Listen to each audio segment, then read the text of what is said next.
Good morning, students. Welcome again in Political Science subject and class 11th. And we are discussing our third chapter. The name of third chapter is Election and Representation, यानी चुनाव और प्रतिनिधित्व। और इसमें ये हमारी बेटा third video है। इस वीडियो के अंदर मैंने आपको बताने का प्रयास किया है इससे पहले कि लोकतंत्र और चुनाव यानी इलेक्शन और डेमोक्रेसी का कैसे आपस में संबंध है और भारत में किस प्रकार से चुनाव कराए जाते हैं। अब तक मैंने आपको ये बताया। इससे पहले वीडियो में मैंने आपको बताया था कि 1984 में जब इलेक्शन हुए इंदिरा गांधी की मृत्यु के बाद, तो उस समय कांग्रेस ने बेटा 415 सीटें जीती थी 543 में से, और ये सीटें हुई मोर देन 80%, लेकिन वोट उसे मिले थे 48%। बीजेपी को 2 सीटें मिली थी और इनकी वोट का प्रतिशत था 7.4, लेकिन जिस तरह से वोटों का प्रतिशत है वैसे सीटों का प्रतिशत नहीं है। तो ये समझने के लिए आप लोगों को आज का हमारा जो टॉपिक है उसका नाम मैं आपको बताऊं। उस टॉपिक का नाम था election system in India, first past the post system. ये मैंने आप लोगों को उस वीडियो में बताया था, जिसके तहत क्या होता है कि जो सबसे आगे वही जीते। ये मैंने आपको बताया था। अगर एक कॉन्स्टिट्यूएंसी से अगर 5 सदस्य खड़े हैं और उनमें से सबसे ज़्यादा जो वोट मिले वही जीता माना जाता है। तो इसका इंग्लिश में नाम हमारे पास है first past the post system, short form हमारे पास है FPTP। ये हमने इस वीडियो में किया और इसमें मैंने आपको बताया कि किस तरह से सबसे अधिक वोट मिलने वाले को ही जीता हुआ घोषित किया जाता है। आज हम वीडियो के अंदर दूसरा जो हमारे पास सिस्टम है उस सिस्टम के बारे में जानेंगे, जो हमने किन किन चीज़ों में अपना रखा है और ये सिस्टम कैसे काम करता है। अभी आपने FPTP देखा, जिसमें मुख्य बात निकल कर सामने आई कि वो आदमी जिसको उस विधानसभा क्षेत्र के अंदर सबसे अधिक वोट मिले हैं जीता हुआ घोषित कर दिया जाता है। तो फिर ये क्या है हमारे पास? Proportional representation. इसकी शॉर्ट फॉर्म हमारे पास बेटा PR सिस्टम कहा जाता है। PR सिस्टम, हिंदी में इसे समानुपातिक प्रतिनिधित्व कहते हैं, यानी वोटों का जो प्रतिशत है उसी हिसाब से कैंडिडेट जीते हुए माने जाएंगे। तो आइए देखेंगे कि ये कैसे काम करता है। Let us compare this how elections take place in Israel that follows a very different system of election। इसकी हम तुलना करेंगे और ये कहाँ लागू है? इजराइल देश में लागू है। इजराइल देश में यानी हमारा जो सिस्टम जो FPTP है वो नहीं है, वहाँ पर PR सिस्टम है। तो इसमें क्या है? इसमें एक चीज़ मैंने आप लोगों को हिंदी में भी समझाने का प्रयास किया कि इजराइल में मतगणना के बाद प्रत्येक पार्टी को संसद में उसी अनुपात में सीटें दे दी जाती है जिस अनुपात में उन्हें वोटों में हिस्सा मिलता है। तो ये कैसे किया जाता है देखिए।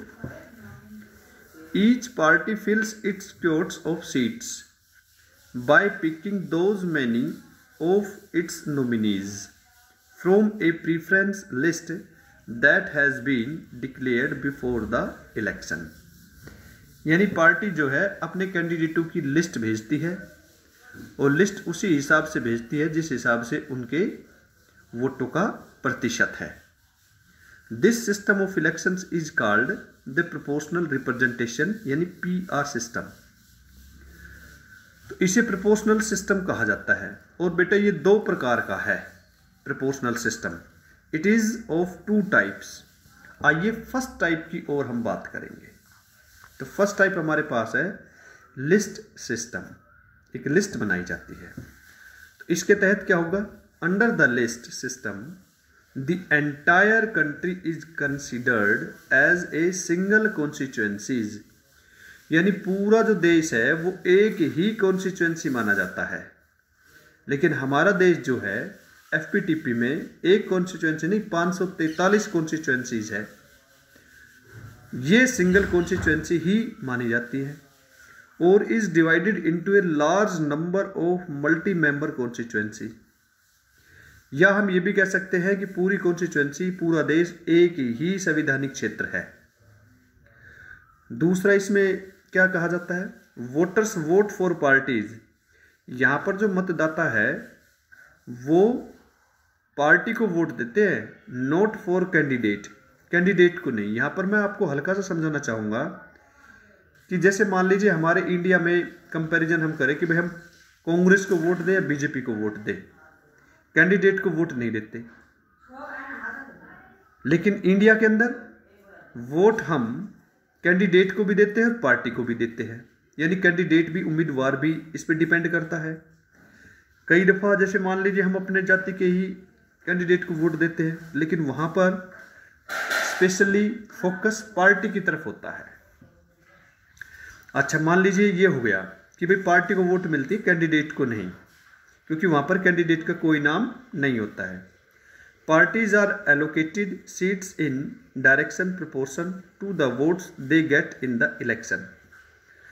अब पार्टी को सीटें कैसे मिलती है, मान लीजिए पार्टी को 48% मान लीजिए सीट वोटों का प्रतिशत मिला, तो सीटों का 48% यानी 48% ही सीट, यानी 100 में से उसे 48 सीटें उसे मिल जाएगी। ऐसा है। फोर्थ पॉइंट हमें बताता है the number of votes to be cast is. अब ये कैसे होता है, जैसे मान लीजिए भाई नंबर वहां पर वोट्स जो 1 लाख है and the seats to be filled is 10, और उन 1 लाख पर 10 सीटें हैं, तो कैसे क्या करेंगे, देन 100,000 अपॉन में 10 is equal to 10,000 votes. 10,000 votes यानी 10,000 वोट जिसे भी मिल जाएगी उसको 1 सीट मिल जाएगी। अब लेट अस अज्यूम, इसे आप देखिए, हम मान लेते हैं जैसे 3 पार्टी है एक्स वाई जेड। एक्स को प्रतिशत वोटों को मिला, उसको वोट मिले 50,000, तो उसकी 5 सीटें हो गई। वाई को मान लीजिए 40 मिले तो उसकी 4 सीटें हो गई, और जेड को मान लीजिए 10 मिले तो इसकी 1 सीट हो गई। और ये जो सिस्टम है बेटा, ये जर्मनी में है। तो मैं उम्मीद करता हूं कि शायद आपको ये प्रोपोर्शनल सिस्टम जो है समझ में आया होगा। नेक्स्ट वीडियो में हम इससे आगे बढ़ेंगे, और वीडियो अगर एक बार में समझ नहीं आई तो आप ज़रूर दोबारा या थर्ड टाइम इसे ज़रूर देखिए। तो आप सभी को धन्यवाद करता हूं वीडियो देखने के लिए, और ये काम आप लोगों ने अपनी नोट्स बुक में उतारना है, अपनी कॉपी में करना है। आप सभी का धन्यवाद।